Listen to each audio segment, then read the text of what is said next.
नमस्कार दोस्तों, मैं गौरव एक बार फिर से आप सबका स्वागत करता हूं आपके अपने परिवार स्वाध्याय सिटी में। दोस्तों जैसा कि आप जानते हो कि ये क्लास किस टाइम होती है। ये क्लास रोज़ रात को 8 बजे होती है, ठीक है। और ये आपकी क्वेश्चन आंसर की सीरीज़ होती है। यूपी ट्रिपल एस सी में आए हुए क्वेश्चन होते हैं। यहाँ पर यूपी ट्रिपल एस सी में आए हुए क्वेश्चन होते हैं। लगभग 30 में से 24 या फिर 25 क्वेश्चन आपके कहीं के होते हैं, यूपी ट्रिपल एस सी के होते हैं, और बाकी हुए यूपीएसआई या यूपी टेट के आए हुए होते हैं। तो चलिए शुरू करते हैं आज की क्लास। और आज का आपका पहला क्वेश्चन क्या कहता है। अगर आपने सुबह थ्योरी की क्लास नहीं ली तो जाइए थ्योरी की क्लास लीजिए, क्योंकि वहाँ से आपको आप पढ़ाई करोगे तो आपको पता चलेगा कि यहाँ पे जो क्वेश्चन पूछे जाते हैं कि आप पे आते हैं कि नहीं आते हैं, ठीक है। तो चलिए शुरू करते हैं हम लोग। आज का पहला क्वेश्चन क्या कहता है। पूर्वी हिंदी की बोलियों का विकास पूर्वी हिंदी की बोलियों का विकास किससे माना जाता है। बताइए, पूर्वी हिंदी की बोली का विकास किससे माना जाता है। देखिए, हिंदी की 5 उपभाषा और 17 बोलियां हैं। कितनी? 5 उपभाषा और 17 बोलियां है। 17 बोलियां है। हिंदी की 5 उपभाषा और 17 बोलियां है, ठीक है ना। 5 उपभाषा में से पहली अगर मानूं तो पश्चिमी हिंदी, पूर्वी हिंदी भी उपभाषा है। पूर्वी हिंदी आपका पश्चिमी हिंदी, पूर्वी हिंदी,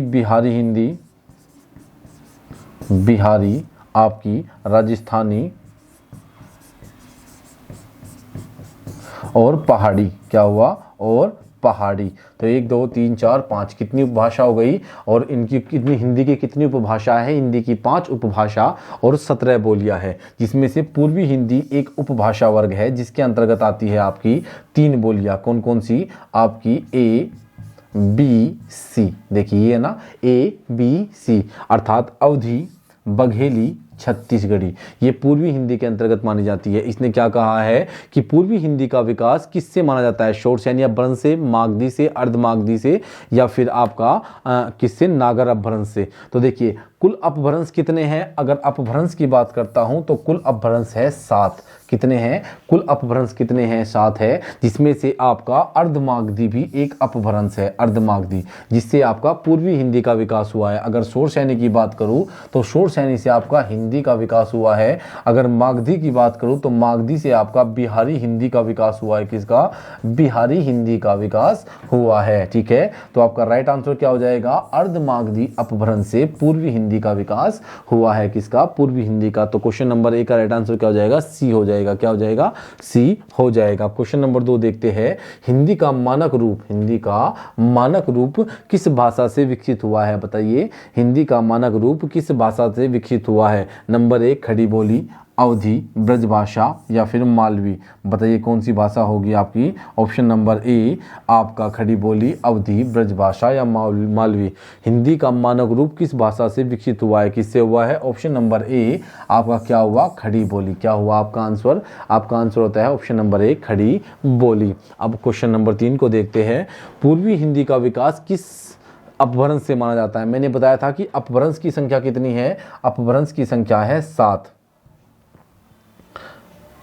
अपभ्रंश की संख्या कितनी है? अपभ्रंश की संख्या है 7, जिसमें से अपभ्रंश हुए आपके कौन कौन से होते हैं। अपभ्रंश होते हैं आपके शोर सैनी हुआ, मागधी हुआ, अर्धमागधी हुआ, खस हुआ, ब्रांचड़ हुआ, ठीक है ना। आपका क्या हुआ? खस हुआ, ब्रांचड़ हुआ, ठीक है ना, मराठी हुआ। ये सारे क्या है? ये आपके अपभ्रंश है। अगर बात करता हूँ पूर्वी हिंदी का विकास किस अपभ्रंश से माना जाता है तो अर्धमागधी अपभ्रंश से हुआ है। किससे?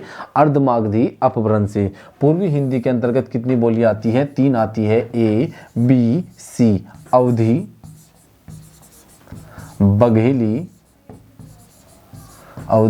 बघेली और सी से क्या बना? छत्तीसगढ़ी। क्या हुआ? छत्तीसगढ़ी। अवधी, बघेली, छत्तीसगढ़ी पूर्वी हिंदी के अंतर्गत बोली गई बोलियां है, जबकि इसका विकास हुआ है अर्धमागधी अपभ्रंश से। अगर ब्रांचड़ से बताऊं तो ब्रांचड़ से हुआ है सिंधी का विकास। किसका? सिंधी का विकास ब्रांचड़ से हुआ है। खस से हुआ है पहाड़ी का विकास। किसका? पहाड़ी भाषा का विकास। और मागधी से हुआ है बिहारी का विकास। किसका? बिहारी का विकास हुआ है, ठीक है। तो क्वेश्चन नंबर 3 का आंसर हो जाएगा ऑप्शन नंबर बी, अर्धमागधी अपभ्रंश। क्या हुआ? ऑप्शन नंबर बी, अर्धमागधी अपभ्रंश।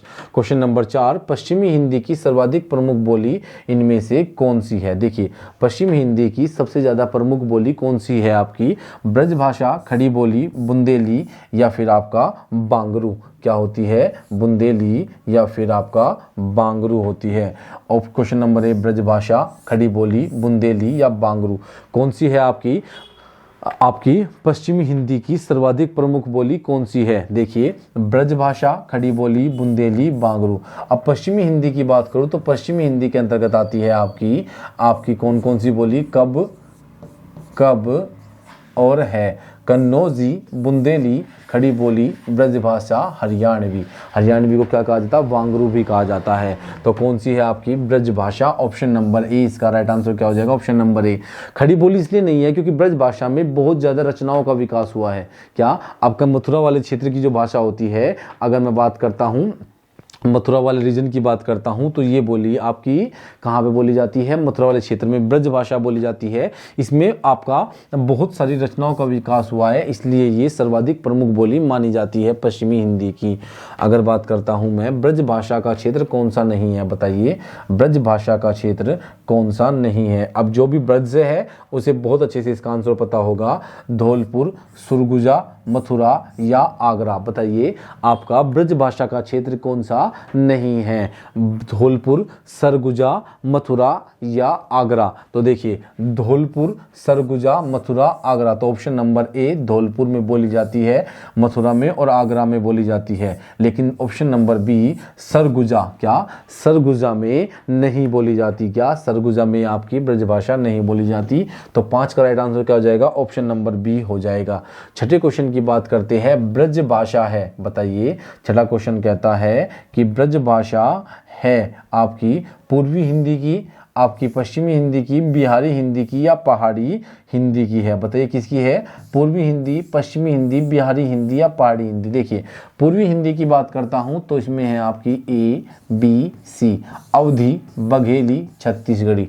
तो ब्रजभाषा नहीं आई। बिहारी हिंदी की बात करता हूं तो एम, बी, मैथिली, मगही, भोजपुरी। ब्रजभाषा इसके अंतर्गत भी नहीं आती है। अगर बात करता हूँ पहाड़ी हिंदी की तो पहाड़ी हिंदी में आती है आपकी कुमाऊनी और गढ़वाली। क्या होती है? कुमाऊनी और गढ़वाली। क्या? कुमाऊनी और गढ़वाली। लेकिन ये भी नहीं है। अब बची क्या आपकी पश्चिमी हिंदी, जिसके अंतर्गत 5 बोलियां आती है। कौन कौन सी आती है? कन्नौजी, कब है, अर्थात कन्नौजी, बुंदेली, खड़ी बोली, ब्रजभाषा, हरियाणवी। तो क्या है? ये 5 बोली है किसकी? आपकी ब्रज क्षेत्र की बोली। जो ब्रजभाषा है वो पश्चिमी हिंदी की एक बोली है। किसकी? पश्चिमी हिंदी की एक बोली है। ऑप्शन नंबर बी इसका राइट आंसर हो जाएगा। 7वें की बात करते हैं, मात्रा के आधार पर स्वर कितने प्रकार के होते हैं? बताइए, मात्रा के आधार पर स्वर कितने प्रकार के होते हैं? 1, 2 प्रकार के, बी 3 प्रकार के, सी 4 प्रकार के या डी 5 प्रकार के होते हैं? बताइए, मात्रा के आधार पर स्वर कितने प्रकार के होते हैं? तो मात्रा के आधार पर होते हैं 2 प्रकार के, 3 प्रकार के, 4 प्रकार के या 5 प्रकार के। तो मात्रा के आधार पर स्वर 3 प्रकार के होते हैं। कितने प्रकार के? 3 प्रकार के होते हैं। कौन कौन से? आपके ह्रस्व स्वर, ह्रस्व, दीर्घ और आपका प्लुत। तो मात्रा के आधार पर स्वर कितने प्रकार के हुए? 3 प्रकार के। ह्रस्व स्वर कौन से होते हैं? ए, छोटा ई, छोटा ऊ और री। ये क्या हुए आपके ह्रस्व स्वर। दीर्घ स्वर क्या होते हैं? आ, बड़ा ई, बड़ा ऊ, आपका बड़ा ऊ, ई, बड़ा ई, बड़ा ऊ, आपका ए, ये भी बड़ा ए, ओ और बड़ा ओ। ये क्या हुए? दीर्घ स्वर। अगर प्लुत स्वर की बात करूं तो प्लुत स्वर का प्रयोग कहीं में किया जाता है। प्लुत स्वर का अधिकतर प्रयोग कहीं में किया जाता है। प्लुत स्वर का अधिकतर प्रयोग संवाद में किया जाता है, जैसे राम। ऐसे एस से लग जाते हैं तो क्या करते हैं? राम। प्लुत स्वर का अधिकतर प्रयोग संवाद में किया जाता है। तो मात्रा के आधार पर स्वर के कितने प्रकार हुए? 3 प्रकार हुए। कौन कौन से? ह्रस्व स्वर, दीर्घ स्वर, प्लुत स्वर। हस्वर है, हस्व स्वर होते हैं ए, छोटा ई, छोटा ऊ और री। दीर्घ स्वर हुए आ, बड़ा ई, बड़ा ऊ, बड़ा छोटा ए, बड़ा ए, ओ, औ। ठीक है। प्लुत स्वर हुए आपके संवाद में प्रयोग किया जाए, जैसे राम, ओम। क्या हुआ, ये सब प्लुत, ये आपके किस में संवाद में प्रयोग किए जाते हैं। अब देखते हैं 8 का, वर्ण तालिका के अनुसार स्वर दीर्घ और प्लुत क्या है, बताइए। वर्ण तालिका के अनुसार ह्रस्व दीर्घ और प्लुत क्या है। वर्ण तालिका के अनुसार ह्रस्व दीर्घ, वर्ण तालिका के अनुसार ह्रस्व दीर्घ और प्लुत क्या है, बताइए। वर्ण तालिका में ह्रस्व दीर्घ और प्लुत को क्या कहा जाता है, जस्ट अभी बताया है। क्या कहा जाता है, इन्हें स्वर कहा जाता है। क्या कहा जाता है, स्वर कहा जाता है। क्वेश्चन नंबर 9 को देखते हैं। जिनकी ध्वनि केवल मुख से निकलती है वे है, जिनकी ध्वनि केवल मुख से निकलती है, नाक से इनकी ध्वनि नहीं निकलती, वे क्या कहलाते हैं। आपके वृत्ताकार स्वर, संवृत स्वर, अनुनासिक स्वर या निर्नुनासिक स्वर क्या कहलाते हैं। 9 का राइट आंसर क्या होगा, 9 का राइट आंसर बताइए क्या होगा। तो देखिए आपका, जिनकी ध्वनि का उच्चारण करते समय केवल वायु मुख से निकलती है तो उन्हें क्या कहा जाता है, निर्नुनासिक कहा जाता है। ऑप्शन नंबर डी कहा जाता है। अगर बात करूं मैं अनुनासिक की, तो इनमें वायु मुख और नाक दोनों से निकलती है, मुख और नाक दोनों से, लेकिन जिन ध्वनियों को उच्चारण करते समय केवल वायु मुख से निकलती है, नाक से नहीं, उन्हें निर्नुनासिक कहते हैं। क्या कहते हैं, ऑप्शन नंबर डी, निर्नुनासिक कहा जाता है। भवानी शब्द का पुल्लिंग क्या है, बताइए। भवानी शब्द का पुल्लिंग क्या है। भवानी, भगवान, भगवती या भव, तो बताइए भवानी शब्द का पुल्लिंग क्या होगा, बताइए। भवानी शब्द का pulling option number A Bhavani, भगवान, भगवती या भव। आंसर दीजिए तो क्या होगा, भवानी शब्द का पुल्लिंग क्या होगा, भव होगा। ऑप्शन नंबर डी, इसका राइट आंसर क्या हो जाएगा, ऑप्शन नंबर डी हो जाएगा। अगर भगवान की बात करूं तो भगवान का स्त्रीलिंग होता है भगवती। क्या होता है, भगवती होता है। क्या होता है, भगवती होता है स्त्रीलिंग। ठीक है ना, स्त्रीलिंग भगवती होता है। अब भवानी शब्द का स्त्रीलिंग क्या होगा, ऑप्शन नंबर डी भव होगा। पुल्लिंग क्या होगा, भव हो जाएगा। क्वेश्चन नंबर 10 का राइट आंसर डी हो जाएगा। 11वें की बात करते हैं। इनमें से कौन सा पुल्लिंग नहीं है, बताइए। निम्न में से कौन सा पुल्लिंग नहीं है, पुल्लिंग नहीं है बताना है। देखिए बनावट, छाता, सूर्य, अमरूद। अब बताइए, मैंने कहा था कि पुल्लिंग और स्त्रीलिंग पहचानने के लिए आपको शब्दों को वाक्य में प्रयोग करना होगा। जैसे अमरूद गिर गया, क्या हुआ, अमरूद गिर गया। क्या हुआ, अमरूद गिर गया, अर्थात ये क्या है, पुल्लिंग है। पुल्लिंग नहीं अर्थात स्त्रीलिंग बताना है। सूर्य निकल गया, सूर्यदेव निकल गए, वे तो ऐसी पुल्लिंग है। छाता टूट गया, क्या हुआ, छाता टूट गया। लेकिन बनावट क्या है, बनावट आ गई। क्या आ गई, बनावट आ गई। तो बनावट क्या है, एक स्त्रीलिंग शब्द है। तो ऑप्शन नंबर ए इसका राइट आंसर क्या हो जाएगा, ऑप्शन नंबर ए हो जाएगा। 12वें क्वेश्चन की बात करते हैं कि दिए गए विकल्पों में से पुल्लिंग शब्द कौन सा है, बताइए। इनमें से कौन सा शब्द पुल्लिंग है आपका। विदुषी, छात्रा, पड़ोसी, शिष्या। देखिए विदुषी क्या होती है, महिला को बोलते हैं विदुषी। ठीक है। छात्रा क्या होती है, छात्रा भी एक महिला ही होती है, एक लड़की होती है, स्त्रीलिंग होती है। आपका शिष्या भी एक क्या है, स्त्रीलिंग होती है। लेकिन पड़ोसी आ गया, क्या कहते हैं, पड़ोसी आ गया। क्या कहते हैं, पड़ोसी आ गया। तो पड़ोसी क्या है, पड़ोसी आ गया या आ गए, क्या होता है, ऑप्शन नंबर सी। इसका राइट आंसर क्या हो जाएगा, 12वें का राइट आंसर हो जाएगा, ऑप्शन नंबर सी हो जाएगा। अब बात करते हैं 13 की। युद्ध देखकर अशोक का कठोर हृदय। क्वेश्चन नंबर 13 क्या कहता है, क्वेश्चन नंबर 13 कहता है कि युद्ध देखकर अशोक का कठोर हृदय मोम जैसा पिघल गया, वाक्य में विशेष्य है। बताइए, वाक्य में विशेष्य है। अब देखिए मेरी बात सुनिए, अगर किसी को विशेषण और विशेष्य को पहचानने में दिक्कत है तो वो जाइए सुबह 9 वाली क्लास लीजिए। 9 वाली क्लास सुबह थ्योरी की होती है और उसमें मैंने विशेषण और विशेष्य को बहुत अच्छे से समझाया है, बहुत अच्छे से समझाने की कोशिश की है ताकि आपकी समझ में आ जाए। तो सुबह 9 बजे वाली क्लास लीजिए, आपकी थ्योरी क्लियर हो जाएगी। ये सब कुछ आपका उसमें से क्लियर हो जाएगा। अगर क्लियर नहीं हुआ तो मुझे बोल दीजिए कि सर क्लियर नहीं हुआ, मैं दोबारा करा दूंगा। कोई दिक्कत नहीं है, आपका क्लियर हो जाएगा सुबह 9 बजे वाली क्लास से। और मैडम की क्लास होती है सुबह 6 बजे करंट अफेयर की। क्या होती है? सुबह 6 बजे करंट अफेयर क्लास होती है मैडम की। और मैडम आपको स्टैटिक जीके के साथ करंट अफेयर कराती है, मतलब आपको स्टैटिक जीके भी कराएगी और करंट अफेयर भी कराएगी। मैडम आपको 360 डिग्री तक घुमाने की कोशिश करती है ताकि आपको सब कुछ आ जाए। 360 डिग्री तक मैडम घुमाने की कोशिश करती है करंट अफेयर के साथ। स्टैटिक जीके मैडम लगातार पढ़ा रही है ताकि आप लोगों का बहुत अच्छे से रिवीजन हो जाए और पेपर में आपका कुछ भी ना छूट जाए। क्योंकि देखिए करंट अफेयर हम फिर भी भूल जाते हैं, लेकिन स्टैटिक जीके वे क्वेश्चन होते हैं जो बार बार हमारे सामने को आए तो याद रहते हैं, नहीं तो निकल जाएंगे। लो मैडम उनको आपके सामने लाती है हर बार। इंपोर्टेंट 30+ क्वेश्चन मैडम कराती है। देखिए 360 डिग्री मैडम आपको घुमाती है। अब आते हैं अपने क्वेश्चन पर। युद्ध देखकर अशोक का कठोर हृदय मोम जैसा पिघल गया, वाक्य में विशेष्य बताइए। विशेष्य क्या होते हैं? विशेषण जिसकी विशेषता बताए उसे विशेष्य कहते हैं। तो विशेष्य देखिए, अशोक का कठोर हृदय, अर्थात हृदय की विशेषता क्या है कि वो कठोर है। तो हृदय क्या है? हृदय आपका विशेष्य है। क्या है? हृदय आपका विशेष्य है। क्या है? हृदय आपका विशेष्य होगा। तो क्या हुआ? हृदय आपका विशेष्य होगा। कठोर क्या है? कठोर आपका गुण है, अर्थात यह विशेषण है। तो क्वेश्चन नंबर 13 का आंसर हो जाएगा सी। 14 की बात करते हैं। भोले बालक ने क्रूर डाकू के कठोर हृदय में कोमल भावना जगा दी, वाक्य में कितने विशेष्य है? देखिए वाक्य में कितने विशेष्य है। भोले बालक ने क्रूर डाकू के कठोर हृदय में कोमल भावना जगा दी। ठीक है, कोमल भावना जगाई। देखिए भोले बालक ने, बालक की विशेषता क्या है? बालक की विशेषता क्या है कि वह भोला है। बालक की विशेषता क्या है कि वह भोला है। एक विशेष्य ने क्रूर डाकू, डाकू की विशेषता क्या है कि वो क्रूर है। तो डाकू क्या हुआ? आपका विशेष्य हुआ। क्या हुआ? डाकू आपका विशेष्य हो जाता है। कठोर हृदय में, हृदय की विशेषता क्या है कि वो कठोर है। में कोमल भावना जगा दी। कैसी? कोमल भावना। कैसी? कोमल भावना जगा दी। तो क्या हुआ? भावना कैसी है? भावना कोमल है। भावना कैसी है? भावना कोमल है। क्या हुआ? भावना कैसी है? भावना कोमल है।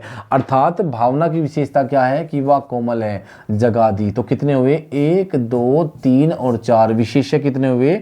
आपके 4 हुए। ऑप्शन नंबर ए आपके 4 विशेष्य हो जाते हैं। कितने हो जाते हैं? 4 विशेष्य हो जाते हैं। बालक डाकू हृदय भावना कितने हुए? 4 हो गए। अब देखते हैं क्वेश्चन नंबर 15 को। 15 क्वेश्चन क्या कहता है? आसमान का रंग नीला है, इस वाक्य में विशेष्य बताइए।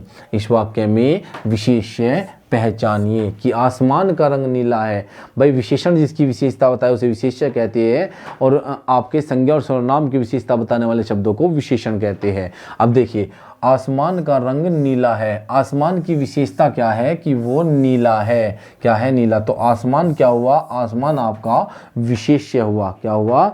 आसमान आपका विशेष्य हो जाता है। क्या हो जाता है? आसमान आपका विशेष्य हो जाता है। क्वेश्चन नंबर 15 का राइट आंसर क्या हो जाएगा? बी हो जाएगा। 16 की बात करते हैं। क्रिया चुनिए। अखिल घर के आंगन में खेलता है, बताइए। इसमें आपको क्रिया को चुनना है। क्रिया को चुनना है कि अखिल घर के आंगन में खेलता है। क्या करता है? अखिल घर के आंगन में खेलता है। खेलता है अखिल घर के आंगन में। तो क्या हो जाएगा? ऑप्शन नंबर ए क्रिया हो जाएगा। खेलना क्या होता है? क्रिया होता है। और कैसी क्रिया होता है? सकर्मक क्रिया होता है, जो आज सुबह ही हमने समझी है। ठीक है, तो 9 बजे वाली क्लास लीजिए, वहां से आपको पता चल जाएगा क्रिया के बारे में। तो खेलता है क्या है? क्रिया, और वो भी सकर्मक। हथियाना, चिकनाना किस प्रकार की क्रिया है? आज सुबह ही हमने ये टॉपिक खत्म किया है। क्रिया का लास्ट टॉपिक हमने ये खत्म किया और हमें सेम यही एग्जांपल मैंने आपको दी थी। ठीक है ना? हाथ से हथियाना, गाल से गलियाना, ठीक है ना? चिकनाना, एक ना लगेगा। चिकनाना किस प्रकार की क्रिया है? तो नाम धातु क्रिया है। नाम धातु क्रिया है। अब नाम धातु क्रिया किसे कहेंगे? जब संज्ञा के साथ प्रत्यय जोड़ दिया जाता है। संज्ञा के साथ क्या जोड़ते हैं?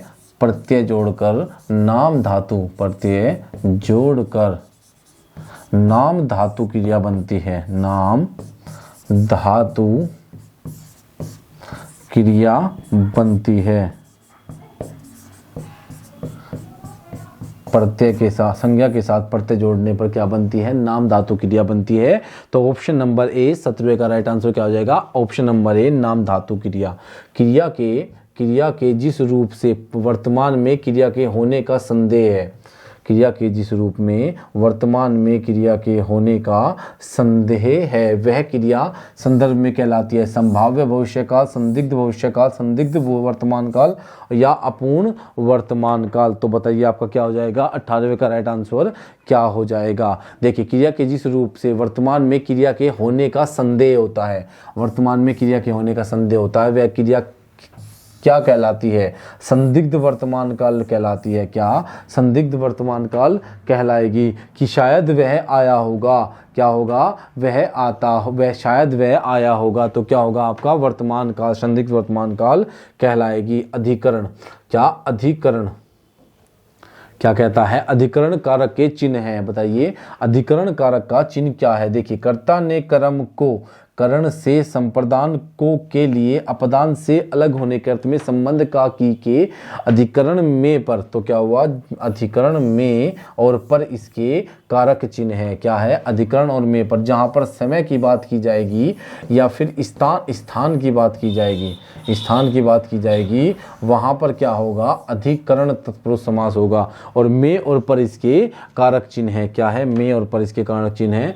ठीक समय पर आ जाना में कौन सा कारक है। बताइए, ठीक समय पर आ जाना, ठीक समय पर आ जाना, कर्म, करण, संप्रदान, अधिकरण। तो ठीक समय पर और मैंने क्या कहा था, जहाँ समय की बात होगी और स्थान की बात होगी वहाँ पर क्या होगा, अधिकरण कारक होगा। में भी, पर भी दिया है और समय की बात कर रहा है, तो क्या होगा, ऑप्शन नंबर डी आपका अधिकरण कारक हो जाएगा। क्या हो जाएगा, अधिकरण कारक। 20 का डी राइट हो जाएगा। निम्न में से अधिकरण कारक का प्रयोग हुआ है। मैंने आपको थोड़ी देर पहले अभी बताया है कि अधिकरण कारक कहाँ पे होता है। इसके जो कारक चिन्ह होते हैं वे होते हैं में और पर, ठीक है ना। और मैंने कहा था अगर समय की बात करता है या स्थान की बात करता है, स्थान या फिर बैठने की, मतलब कहीं पे बैठना स्थान हो गया ना, तो वहाँ पर क्या हो जाएगा आपका अधिकरण कारक हो जाएगा। जैसे गंगा जल, गंगा का जल, रेखा का चित्र, रेखा चित्र, ठीक है ना। स्थाधीश कुछ और लिखा हुआ है, लेकिन आपका ऑप्शन नंबर ए वाहनारूढ़, अर्थात वाहन पर आरूढ़, वाहन पर आरूढ़, वाहन पर बैठना, ठीक है ना। तो क्या होगा, ऑप्शन नंबर ए आपका 21वीं का राइट आंसर क्या हो जाएगा, ऑप्शन नंबर ए। 22वां, निम्न में से वर्तमान काल का उदाहरण कौन सा है। निम्न में से वर्तमान काल का उदाहरण कौन सा है। उसने पढ़ा था, वह पुस्तक पढ़ेगा, वह जाता है, वह खेल रहा है। तो बताइए आपका राइट आंसर क्या हो जाएगा, ऑप्शन नंबर ए, बी, सी या फिर डी। तो क्या हो जाएगा, वह जाता है। क्या, वह जाता है। क्या है आपका वर्तमान काल। उसने पढ़ा था भूतकाल, वह पुस्तक पढ़ेगा भविष्यकाल, वह खेल रहा था। अपूर्ण भूतकाल क्या होगा, अपूर्ण भूतकाल हो जाएगा। 23वीं की बात करते हैं। प्रेम अनदेखी राहों की तरह ही आकर्षक होगा, वाक्य का काल पहचानिए। बताइए, इसमें की नहीं होगा, वहाँ पर आपका ही होगा। क्या होगा, यहाँ पर आपका ही होगा। क्या होगा, ही होगा। देखिए, प्रेम अनदेखी राहों की तरह ही आकर्षक होता है, वाक्य का काल पहचानिए। सामान्य वर्तमान काल, अपूर्ण वर्तमान काल, पूर्ण वर्तमान काल या सामान्य, ये भूतकाल है। क्या है, यहाँ पर लिख लीजिए भूतकाल। तो प्रेम अनदेखी राहों की तरह ही आकर्षक होता है, तो कौन सा हुआ, सामान्य वर्तमान काल का यह एग्जाम्पल हो जाता है, सामान्य वर्तमान काल का प्रश्न हो जाता है। तो 23वीं का राइट आंसर क्या हो जाएगा, ऑप्शन नंबर ए। 24 की बात करते हैं। मेरी जेब में 10 रुपये है, वाक्य प्रयुक्त काल को पहचानिए। मेरी जेब में 10 रुपये है, मेरी जेब में 10 रुपये है, वाक्य में प्रयुक्त काल को पहचानिए। संदिग्ध वर्तमान काल, पूर्ण वर्तमान काल, संदिग्ध वर्तमान काल, अपूर्ण भूतकाल। तो मेरी जेब में 10 रुपये है, बताइए इसमें क्या हो जाएगा, आपका राइट आंसर क्या हो जाएगा, पूर्ण वर्तमान काल है। भाई मेरी जेब में 10 रुपये है, तो कैसा है ये सेंटेंस, ये आपका पूर्ण वर्तमान काल का एक क्वेश्चन है। 25 की बात करते हैं। किंचित शब्द का तद्भव क्या होगा। किंचित शब्द क्या है, किंचित जो शब्द है वो आपका तत्सम है। क्या है, ये आपका तत्सम शब्द है। आपसे क्या पूछा है, तद्भव पूछा है। तद्भव क्या होता है, तद्भव वे शब्द होते हैं जो आए तो संस्कृत से है लेकिन हिंदी में रूप बदल गया है। तत्सम जो संस्कृत से आए लेकिन जो के तो प्रयोग हो रहा है। देखिए, कुछ थोड़ा, लेकिन, परंतु। तो किंचित का तत्सम रूप क्या, तद्भव रूप क्या हो जाएगा? कुछ हो जाएगा। क्या हो जाएगा? कुछ हो जाएगा। ऑप्शन नंबर ए कुछ हो जाएगा। अब बात करते हैं 26 की। निम्नलिखित में से तद्भव छांटिए। तद्भव जो संस्कृत से आए लेकिन अपना रूप बदल लिया, और तत्सम क्या होते हैं? जो संस्कृत से ज्यों के त्यों प्रयोग होते हैं। जैसे आपका इसका तत्सम क्या हो जाएगा? कर्पूर। क्या हो जाएगा? कर्पूर। तो क्या हो जाएगा? कर्पूर इसका तत्सम हो जाएगा। पक्ष क्या है? तत्सम शब्द है, तब पक्ष क्या है? तत्सम है। मयूर क्या है? ये भी आपका तत्सम है। और आपका मानसिक क्या है? ये भी आपका तत्सम है। लेकिन कपूर क्या है? कपूर आपका तद्भव शब्द है। तो इसका राइट आंसर क्या हो जाएगा? Option number A. इसका तत्सम क्या होगा? कर्पूर होगा। क्या होगा? कर्पूर हो जाएगा। ठीक है। 27 की बात करते हैं। कपाट का तद्भव रूप छांटिए। कपाट का तद्भव रूप क्या होगा? बताइए। कपड़ा, किवाड़, कांटा या कमर? बताइए।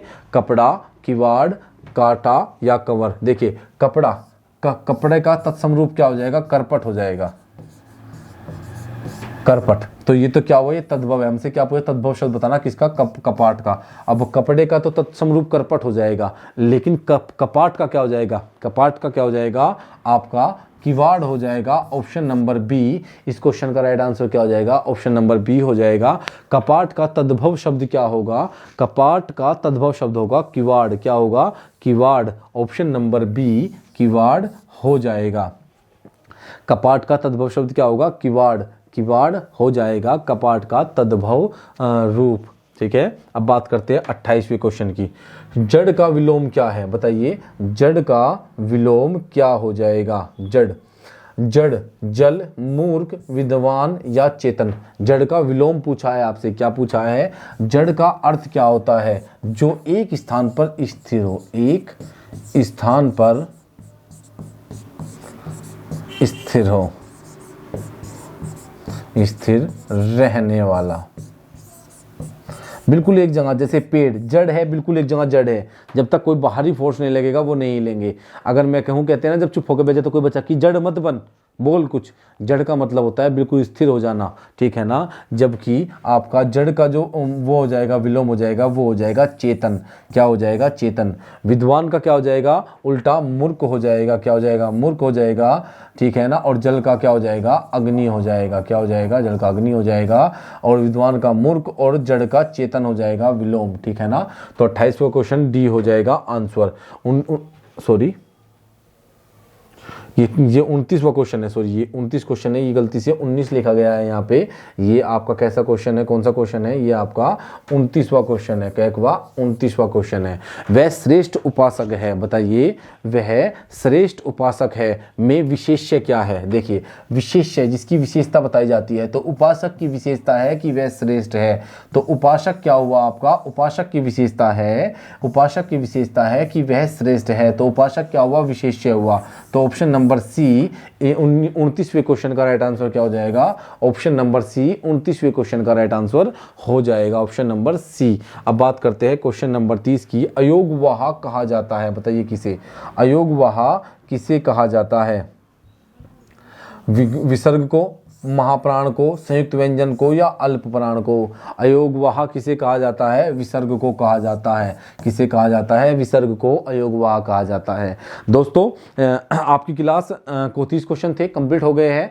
तो क्लास यहीं पर एंड करेंगे हम। और अगर आपको क्लास अच्छी लगती है तो लाइक करना, शेयर करना और सब्सक्राइब करना। सुबह 6 बजे मैडम की करंट अफेयर की क्लास होती है, जो आपके लिए बहुत इंपॉर्टेंट है। मैडम करंट अफेयर के साथ आपको स्टैटिक जीके भी कराती है। तो सुबह रोज डेली आपको करंट अफेयर की क्लास लेनी है सुबह 6 बजे। उसके बाद 8 बजे मैडम की बायोलॉजी क्लास आती है, जो बहुत अच्छी तरह से मैडम आपको बायोलॉजी करा रही है और आपके बहुत काम की है। ठीक है। और अगर मैं बात करता हूँ आपको किसकी, अगर मैं बात करता हूँ आपको 9 बजे की, तो 9 बजे सुबह होती है हमारी हिंदी की टॉपिक वाइज क्लास। इस क्लास का आपको पता चल जाता है कि यहाँ पे क्या हो रहा है। अगर आप थ्योरी क्लास लेते हो तो आपका टेस्ट होता है एक तरह से ये कि आप अच्छे से तैयारी कर रहे हो कि नहीं कर रहे हो। इसमें सारे क्वेश्चन UPSSC में आए हुए ही होते हैं। आप हमें फॉलो कर सकते हैं दोस्तों, इंस्टाग्राम पर, ट्विटर पर, फेसबुक पर, जिसका लिंक आपको डिस्क्रिप्शन में दिया हुआ है। ठीक है दोस्तों। और इस वीडियो के लिंक, इस वीडियो की जो ये PDF है, जो आपको ये PDF है, PDF आपको कहाँ मिलेगी? PDF मिलेगी आपको कहाँ पर? टेलीग्राम पर। और टेलीग्राम से हमसे टेलीग्राम पर जुड़ने के लिए आप हमें फॉलो कर सकते हैं, जिसके लिंक नीचे डिस्क्रिप्शन में दिया गया है। इस क्लास का जो PDF है वो आपको कहाँ पर मिलेगी, टेलीग्राम पर ग्रुप पर मिलेगी। टेलीग्राम ग्रुप का नाम भी स्वाध्याय श्री ही है, ठीक है, लिंक डिस्क्रिप्शन में दिया हुआ है, स्वाध्याय श्री, ठीक है, क्या है, स्वाध्याय श्री ही टेलीग्राम ग्रुप का नाम है, ठीक है। तो आप लोग जाइए और वहाँ से जुड़ जाइए। तो दोस्तों यहीं तक रखेंगे आज के लिए, धन्यवाद।